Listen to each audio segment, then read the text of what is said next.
Hey there folks, welcome to the Profit Logic YouTube channel. My name is Andrew Bloom. I am a licensed certified public bookkeeper and I'm also a PhD student in business.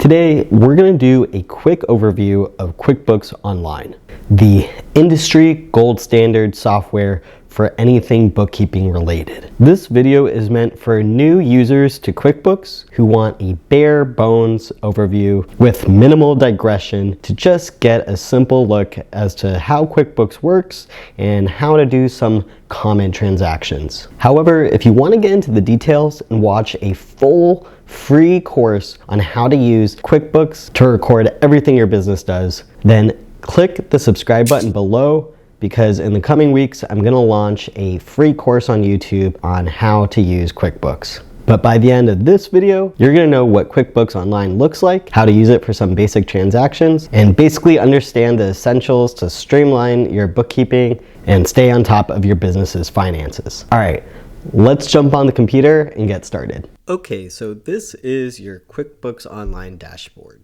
You'll basically get a very quick overview of the balances of your bank accounts, a little snapshot of your profit and loss for some specific month, whether or not you have any open invoices, total expenses, a list of any tasks, and there's a couple shortcut buttons here. Now, there are two very useful buttons that you will be able to do 90% of your tasks and transactions on QuickBooks.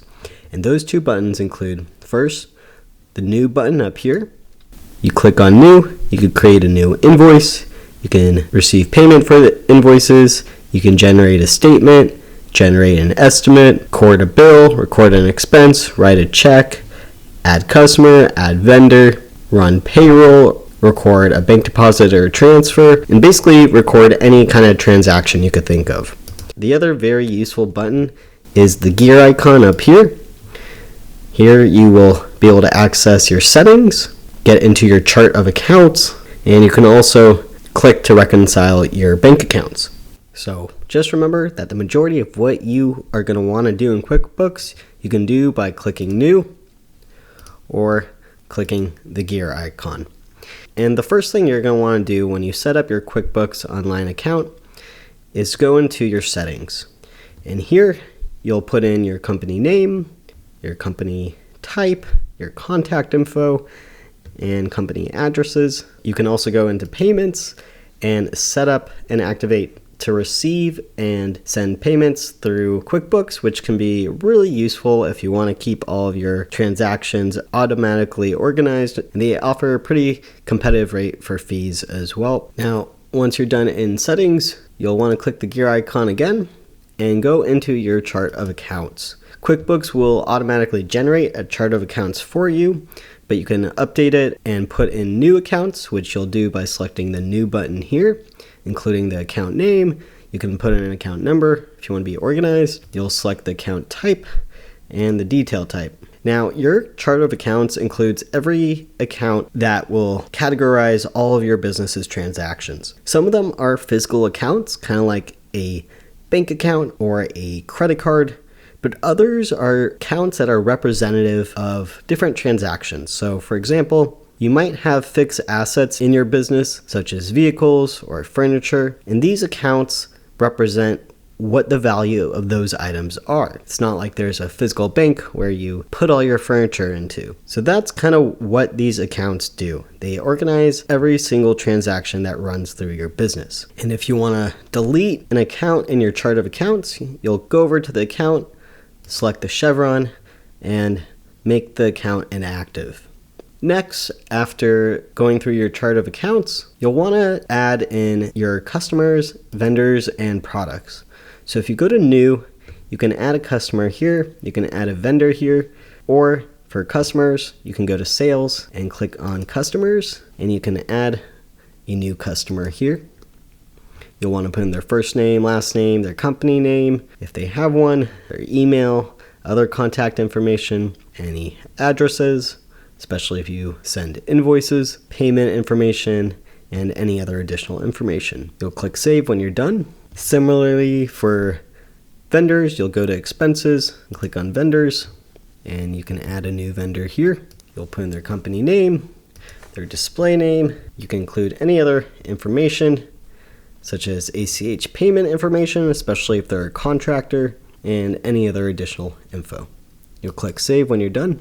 You'll also want to include under Sales, you can go to your products and services. Here you can include any products or services your business offers by selecting New, and you can select whether it's an inventory item, something that is a physical item you sell, non-inventory item, a service, or a bundle of items. And you can set that up here by including various info like the name, the category, what account the inventory is part of, and whether to include it as an expense such as cost of goods sold should you buy materials for that inventory item. So once you have your customers, vendors, and products and services, to record any sales you make, if you need to create an invoice, you come down to Invoices, or you can click the New button and click on Invoice to create a new invoice. And with Invoices, you'll basically add a customer. You can select the terms, such as due on receipt. You'll put in the invoice date, the due date, and include the product or service that was purchased. You can also select to include tax. You can review and send it or save it. And once you do, you can create an email with that invoice. And if you receive payments through QuickBooks, your customer will get a button to pay the invoice as well. Once it looks good, you can send the invoice. And now you'll see that you have an invoice that hasn't been paid. Just remember, if you're tracking all this manually, that once you do receive a payment, you can click Receive Payment here, or go up to the New button and click Receive Payment. You'll just have to find the customer, select the invoice it's related to, and save that. Now you can see there are no more invoices unpaid. Also with customers, if a customer just pays for something like with a credit card on the spot, then make sure you create a sales receipt for that. It will just include the customer, the item that was purchased, the date, and the amount should populate, and you'll save that. Otherwise, if it automatically comes through with your bank transactions, then you probably don't need to create sales receipts. With vendors, if you purchase something that you haven't paid for yet, then it's going to be a bill. You'll receive a bill, and to add a bill, you can either click New, Bill, or you can add a bill here and create a bill. To do so, you'll click the vendor, include the bill date, its due date, the items you purchase, what category expense it might be, such as advertising, the amount. You can also record whether that bill should be passed on to a customer or it belongs to a certain project. And down here, if the item purchase is part of your inventory, then you're going to want to include it as item detail. Here you'll click your product or service that this is an inventory item for, and then you'll save and close. Now you'll see there's an unpaid bill. Kind of like invoices, once the bill is paid, make sure it's marked as paid. You could do that by clicking here and making sure the associated bill is selected, and you can save and close. So too, if you buy something for your business and you pay for it on the spot, then make sure you record that expense, and you can do so by selecting who you paid, what account you use, whether a credit card or a banking account, payment method, payment date, what was purchased, or if it was an inventory item that was purchased, and you'll save and close that. Now, just a reminder, expenses and bills belong to vendors. You only create bills for vendors. You do not bill your customers. Your customers get invoiced or have a sales order. Sales orders and invoices belong to customers. You do not invoice your vendors. These are accounting related terms that you should know, and keep the two separate. So if you have a hard time remembering, just know that anything in the sales area has to do with customers. Anything in expenses has to deal with vendors, the things you buy as a business owner. Next, it's important to consider connecting your bank account to QuickBooks. To do that, you'll come to Transactions and select Bank Transactions.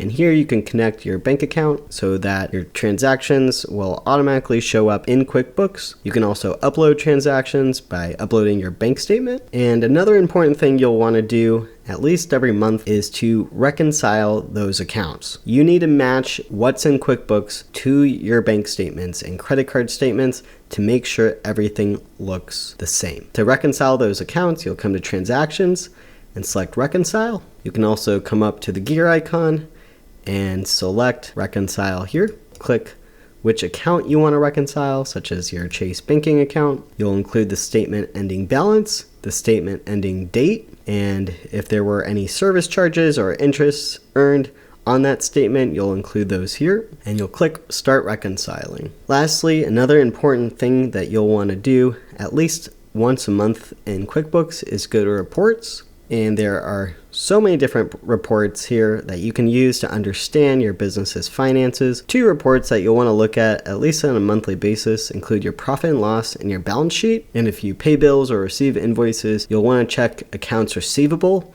aging summary, which is under who owes you, as well as accounts payable aging summary, which is part of what you owe. So just to show an example, let's look at the profit and loss statement.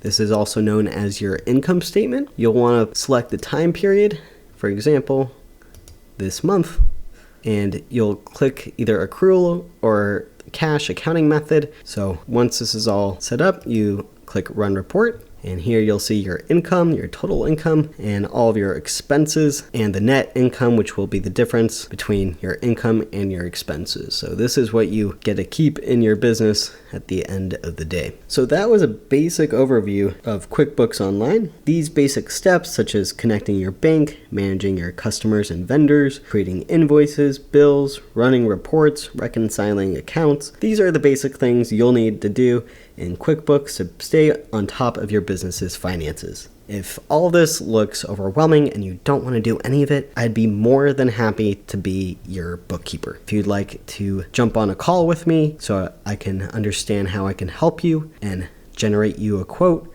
then go into the description box where you'll find a link to the Profit Logic homepage, and we can get started working as soon as possible. Again, thank you for watching. If you found this video helpful, please give it a thumbs up and subscribe if you'd like more business and bookkeeping tips and tutorials. I'll see you all in the next video.